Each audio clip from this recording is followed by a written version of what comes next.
জানো বিয়ের আগে আমার একটা ইচ্ছা ছিল, বর যেমনই হোক না কেন শাশুড়ি যেন মায়ের মতো হয়। আরে এইখানেই তো আমাদের সবচেয়ে বড় ভুল। তোমার শাশুড়ি যদি তোমার মা হয় তাহলে আমি তোমার বোন না, তোমার দাদা হয়ে যাব। তাই শাশুড়ি শাশুড়ির মতো থাক।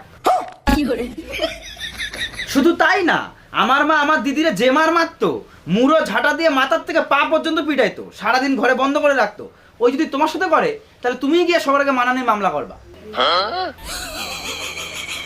আর তার থেকে বড় কথা, ধরো আমার মার মধ্যে আর তোমার মধ্যে সামান্য ঝগড়া হলো, তখন তুমি কানতে কানতে আমারে বলবা যে আমি নাকি মাস সাইড নিয়ে কথা বলি, আমি তোমারে বিয়ে করে আনছি কেন যদি আমি মাস সাইড নিয়ে কথা বলবো।